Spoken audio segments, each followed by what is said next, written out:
Yeah, we're at the London Tattoo Convention 2018, and I'm with an old friend of mine, Mr. Richard Pinch from Scotland. All right, Richard, how's things? Very well. Been absolutely fantastic to be back here. It's on the 14th year, and I've only missed 1 year, so it's great to be here again, and seeing you, of course. Oh yeah, but seeing you, yeah. Can you tell me a little bit about your history? When did you start and where? Well, yeah, of course. I started tattooing full time probably in 1986 was my full time. Before that, sort of homemade machine, made a machine for a friend of mine who wanted to tattoo. He didn't really take it up.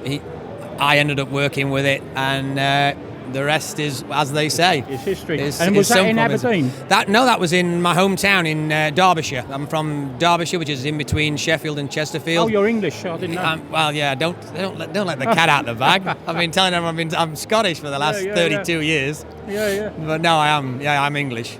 What made you go up to Aberdeen? Was there just a gap in the market, or? It's quite strange because historically, the main known tattooists in Scotland have always been English. Terry was English. There's only really Bill Hooper, who you've also interviewed. That's really like a sort of full even the full Vallas blown. were Irish, weren't they? They're most of them, yeah, absolutely. And the probably, I'm not saying I'm well known, but the most well known tattooers of our era have always been English. And before me, there was a guy, Carl. He was from Barnsley, and that's how I ended up there. I was working in Sheffield. Carl came into a shop I was working in Sheffield, and he was sort of winding it down, doing other things, and it, to sort of condense it into a short space of time. That's how I got introduced up there. Went up there, tried it, hated it, came back. He wrote a letter to me saying it's still up, the option's still there, and I went back. Did you find it difficulty being English going up there with the clients and that? In the early days, they still hate me, I'm sure. I can speak fluent Scottish if I need to, so I can fit in. But I still will sound completely English to most Scottish people, but I can fully grasp it, fully understand it, and yeah. But I always knew you for your Japanese work. Is that something you admired, the Japanese style, or? Yeah, well, Did it take a long time to convert? They are incredible. Yeah, a real long time. Obviously, this is pre-internet, pre-pictures. There's no information banded around back in the 80s. Well, it wasn't even the internet. I'm sure of it. But you used to scratch around for an image. Even just to find one small image from Philip was fantastic. You know what I mean? But my earliest influence, I would say, with quality work was probably the early Chris Wobleski book from the 83, I believe. And there was some work in there by Ed Hardy, the old circus banner with a tiger ripping through the skin, the bear on the ribs, and So Ed Hardy was an influence? Ed Hardy was an influence to everybody, I'm sure. He was the only really true artist out there that you could really call an artist. I don't even still call myself an artist. I call myself a tattooist. I tattoo people, Now, you're married to Joanne, who's Terry Wrigley's daughter. How was that when you first met Terry? Was it a bit of an experience? I know Terry for a long time. Well, yeah, it sort of revolved more than anything. I was going to a convention with Terry, who I'd known for a long time.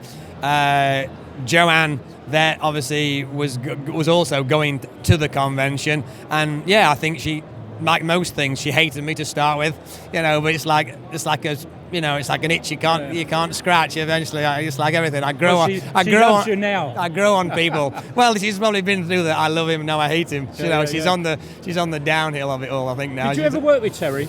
No. I used to visit Terry quite a lot, and I used to go and visit Bill quite a lot. And Terry was a fantastic storyteller. If you ever were lucky enough to meet Terry, the stories were incredible. The things he did. What could you say other than a true tattoo art? I'm not going to say tattoo artist. I'm going to say tattooer, true tattooer. It's the same with Billy Hooper. It's nice that he's remembered and all. Yeah. He's still going strong, and he's fantastic, amazing. Unbelievable. He's in the same location he's been in for probably, and I'm going to guess 40 odd years, and is still doing his same thing, and he's just on his own doing his thing day in, day out. He's never had an apprentice or anything, has he? No, I don't believe Is so. he the longest serving in Scotland now? It's got to be. Got to be. Got to I be. can't think of Yeah, anyone else. no. And I'm only 21, as you know, so I've only been doing it a few years. So, but no, Bill is incredible. You know, if you've not met Bill, go and get a tattoo from Bill. He's before he stops. He looks quite an old man in that, but he's quite nice, isn't he? You know, he's got an angry face. Yeah. He's got his bark's worse than his bite. But we lived through that period. It's like, you know, you had to make people sort of sit down and shut up. You know, it was barbershop style. It was 15 people waiting in line to get tattooed. Do you think it was an harder clientele, the Scottish clientele? Well, I don't know if it was harder, but it was harder in the old days. Though, the thing is, you know, you've lived it, you've done it. We've all done it. Anyone that's been tattooing more than 25 years plus, there wasn't the appointment system and this. You know, that didn't exist. It was you came in the shop when it opened, and you queued up. Yeah. And you queued up, and people sat there waiting all day. And there's frustration. There's sort of they come in at 3. I used to call it the 3 o'clock rush. You know, the 3 o'clock rush, and you know, I want this, and this, and arguments, fights, battles. You gotta be brave enough to step up and sort these things out. And I'm going to jump back to Bill here, because Bill, I was down seeing Bill a couple of weeks ago. And I always laugh at his sign, and he still opens his shop on a Saturday at 7:30 in the morning. No, it's amazing. Oh, no.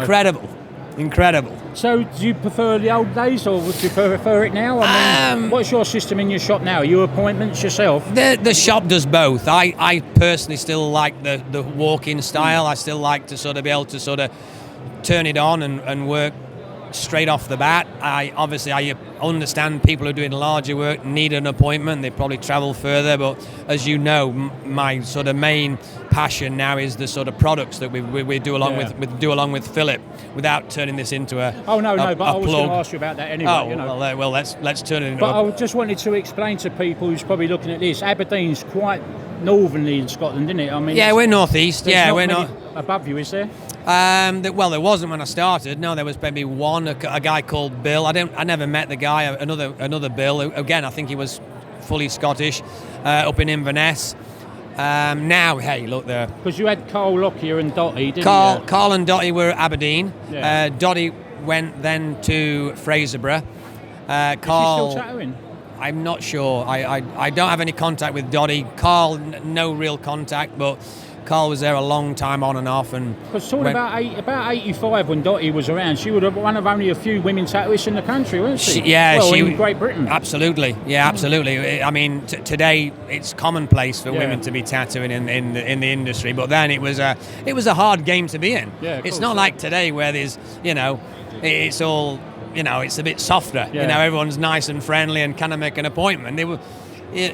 We're both smiling because we know what we've had to sit through in the past, you know, arguments, fights and battles. You know, what, not an easy life. How did it come about doing the engineering side, making the tubes with Philip? Have you always been an engineer? The family's all background in engineers. I was sort of engineering a little bit.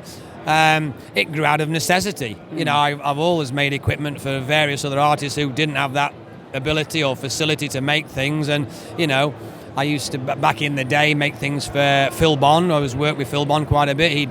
He'd been over there with Paul Rogers, so I'd got access to a lot of Paul Rogers machines that Phil had, you know, and Phil was a good technician. He's another guy who I've got a lot to thank for in the past. Wonderful tattooist as well. Fantastic. He was because again he was a coastal guy and fisherman down that area. We used to see a little bit of his work come in the shop with some of the fishermen. And again, I'm reminiscing here. We're going back probably 25 years, but it used to come in. It was the boldest, brightest, colourfulest work of that period. You could. Even his boys now are doing that sort of fantastic. Stuff. The whole family are involved. It's fantastic to see, and you know, the ones who I remember as babies have now got their own babies. Yeah. So what's in your heart now? Are you still like doing the day-to-day tattooing, or do you prefer the engineering and the? It's a mix, and it's a difficult mix to balance, as you can imagine. It's one never You know, the scale's never balanced 50-50. I probably spend now more time in the engineering out of necessity rather than anything. I still like tattooing. I still love dealing and talking with the people.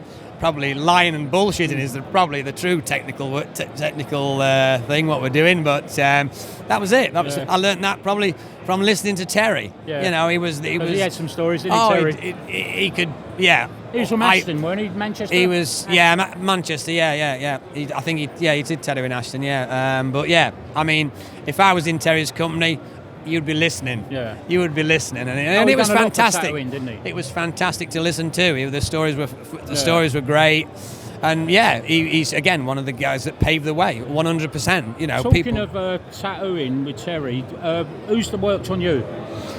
Well, now my bodysuit's Philip. It's all Philip. That's who heavily influenced me when I got into the larger scale work.